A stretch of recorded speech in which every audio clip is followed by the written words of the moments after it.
You all don't know how lucky you are here. Boris Johnson, the Mayor of London, cancelled Black History Month so that he could fund American Day on the 4th of July. Obviously, American culture is in such desperate straits as to need reinforcing in London, and so he took what little money he was giving to Black History Month and put it in your direction. So what you have, you must value, and I commend the local authority in Birmingham for continuing to support Black History Month in Birmingham. Second thing I think you should value is this institution called the Drum.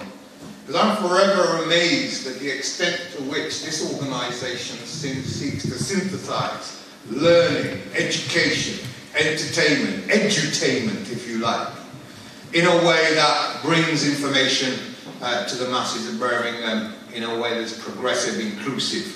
Give the Drum a warm round of applause.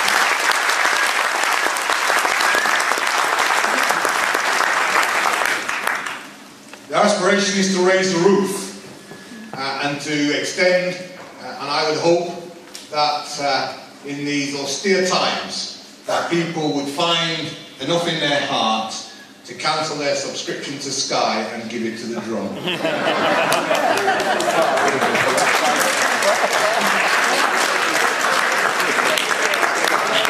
know, we're here today to talk about 50 years since Martin Luther King and that great speech on the steps of Lincoln Memorial. I had an occasion to work very closely with the Reverend Jesse Jackson, so I've spoken to him many times about that day when the sniper's bullet rang out and took one of the greatest minds in recent modern human history. And he told me that when Reverend Martin Luther King first went campaigning into the areas of Alabama and the South, that 17 black pastors wrote a letter asking Dr. King not to come, arguing that he was a rabble-rouser, that he was upsetting these good white folks in Alabama and the status that they had down there, and that he would not be welcome in the city. And it took Reverend Jackson and his team 2 years to convince Birmingham, Alabama, black pastors mind you, to receive Dr. King. Eventually they did, and the rest, as they say, is history. The point I'm seeking to make here, that sometimes when you're speaking truth to power, it can be desperately unpopular, not just with those who, for the message is intended, but even amongst our own people who are suffering the oppression of racism and discrimination. Are you with me on that point? Yeah. And Dr. King, giving that speech on the Lincoln Memorial, I know some of the background of it, and it made me smile in recounting it with Reverend Jackson. Because he said that there was almost an 8-hour marathon meeting in which all of those who were involved in the civil rights struggle, taking those 250,000 people to Washington, were debating how many precise minutes each speaker had. And it took them a full 8 hours. And the politics of the march itself, which are deeply revealing, prove that the kind of issues that we think are so contemporary today, argumentative, division within our community, were alive even at that stage. But what made the difference was the moral authority of Dr. King himself in providing leadership, even amongst that bitter rancor. People's minutes were cut down. They were deeply annoyed. People were not allowed to speak because there was no time.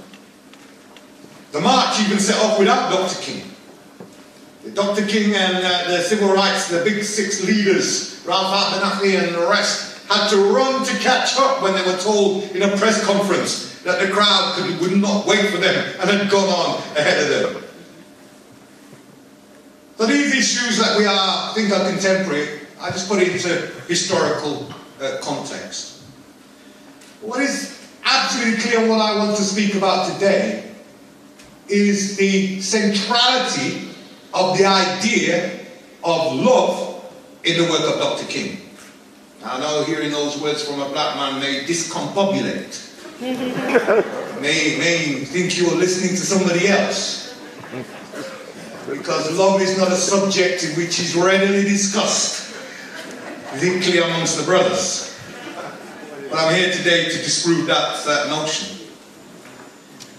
Because it was the power of love that gave King his moral authority. It wasn't the love that we've come to know today of a commercialized Valentine excesses that we see in Hollywood. This was a love that was all-embracing, that was inclusive, that was seeking to show and demonstrate moral authority and moral leadership of the time. He went on to discuss the importance of love and unredemptive suffering. Let's face it, we don't have enough love in our community today. No. We don't have enough love in our community today. No. If we had love in our community today, our young people wouldn't be slaughtering themselves on the streets in the numbers that they are. Are you with me on that? I'm talking about the kind of deep, satisfying love that you feel in your bones. You feel it? Do you understand what I'm talking about? Yes. We used to have that emotion back in the day. If I was walking in a different postcode and I saw a black man from across the street, I would instantly smile and my mood would lighten. Because I know I'd just seen a brother or a sister who is here to help me should I be in distress. Take that emotion of love for our community in the past. That love we used to have for our families, for each other. And look what we've replaced it with today. If we ask the question, why, and I don't want to get too political because I'm concentrating on this philosophical thing, but if we look at the condition that we are in now, rising youth unemployment, more black people and young people in jail than in university, increasing levels of youth violence in our community, we can't say that this is the dream that King dreamt of. And as much as we'd like to blame external forces and third parties for their institutionalized racism and lack of equal opportunities and so on and so forth, the reality is if we loved each other and supported each other, 75% of the problems we face today would be resolved overnight. It would. It would.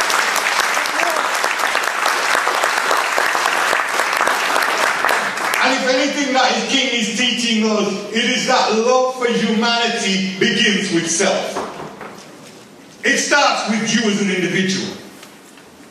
Somebody who is not connected with themselves, don't love themselves, is impossible and incapable of loving each and every one of us. Are you with me? Yeah. So I'm talking about that deep love. And then when we look at racism, we have to ask ourselves, why are our children suffering? Why do they suffer? They suffer because we have failed to learn the lesson of Dr. King. And that is, to make progress, there has to be sacrifice. Not everybody can be a winner. If that was the thought back in the times of slavery, we would have never left the plantation. Somebody had to sacrifice something in order to make that move. We become a people who are too scared to sacrifice, frightened of sacrifice, not willing to extend our common humanity to our neighbor. We've allowed even pain to become a tradition in our community. Take any discussion on racism and see how animated people get. Ask people what we're going to do about it and see how the room quietens in an instant as people search for a solution.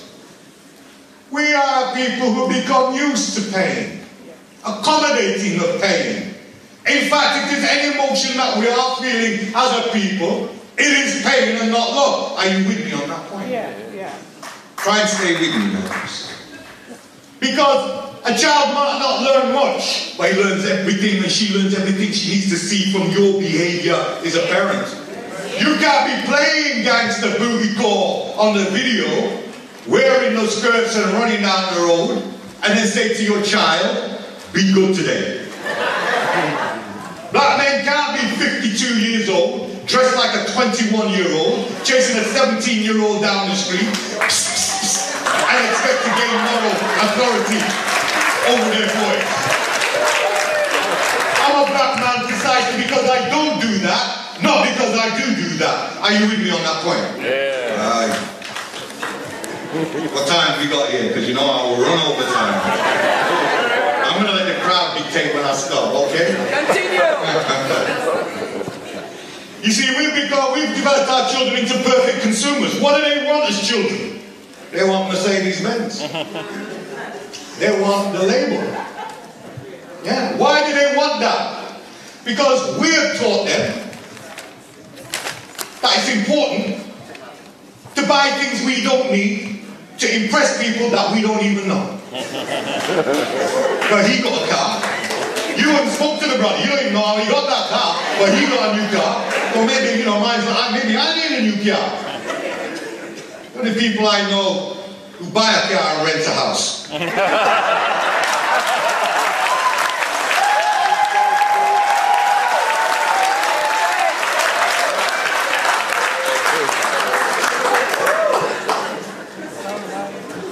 There's a speech that Martin never gave because his life was taken short by a sniper's bullet. It was a speech that he was due to give after the 4th of April 1968, the day that he died. And it's still around, you can find it. And I thought I'd read you a bit of a speech he should have gave had he lived a full and fulsome life. Dr. King was going to say this: we build gigantic buildings to kiss the sky. We build gargantuan bridges to span the seas. Through our spaceships, we're able to carve huge highways through the stratosphere. Through our aeroplanes, we're able to dwarf distances and place time chains. And through our submarines, we're able to penetrate the deep oceanic depths. But it seems to me that I can hear the God of the universe saying, even though you've done all that, I am hungry and you fed me not. I was naked and ye clothed me not. The children of my sons and daughters were in need of economic security and you did not provide for them. So you cannot enter the kingdom of greatness. This may well be an indictment on America that says to Memphis, where the speech was going to give, if you do unto the least of my brethren, you do unto me. We are the only generation that is likely to bequeath a society to our children is worse than the one that we inherited from the Windrush generation who fought against racism when we came here. Yeah. That is an aberration. That is a historical anomaly. That is historical irresponsibility. Each generation, sole focus and objective is to improve the world for the next generation. We have more employment now than we had when we were in the 60s and 70s. We have more black kids in jail, more black people in mental institutions, more single parent families, more kids in care. More black women die as a consequence of the, hear me now, more black women die as a consequence of domestic violence in this country than any other single ethnic group. Who is doing the killing? Their partners or ex-partners. Who are they? Brothers like me and you. These are the facts and reality of a community that has forgotten how to love itself in the way that King taught us. And let's face it, the society we're living in, as much as they say that we're living in a post-racist society now that we've got President Barack Obama.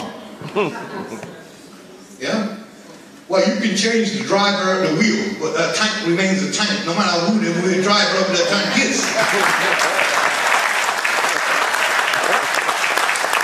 I love to see the black family on the green of the White House. Don't get me wrong, it fills me with inspiration. But it's not a solution to our problem. No. The solution to our problem starts with me as an individual and you as individuals. Beginning to understand and love our community and to break out this consumerist trance we've allowed ourselves to be seduced in. Where all we do is compete with one another and seek to outdo each other on financial security issues and so on and so forth. So, love for each other, as King pointed out, is absolutely central to where we go from here. And we've lost that love for our own community. We've adopted a tradition of tolerance of pain and violence in its place. And we have become bad-minded, grudgeful, and envious in the process. You know it's true. Yeah. We should celebrate those black people who are making a success. We try to put them down. My father's a fisherman in Jamaica. He told me about crabs in a barrel when I was a boy. Certain breed of crab you catch on the beach, you stick them in the barrel, you don't need a lid on the barrel. The highest crab that's seeking to get out that barrel is always pulled down by the one behind it. That's exactly the scenario we've gotten ourselves into. And it's because of this love for our community. 50 years after Dr. King, we're not running from teddy boys or racist skinheads. We're running from our own young people. You will walk down the street and see black young people on the one side of your side of the road coming up and feel whether you do or don't to cross the road. That's how much lack of love we have for ourselves. We've got more energy for violence than love, that's clear. The facts tell you that.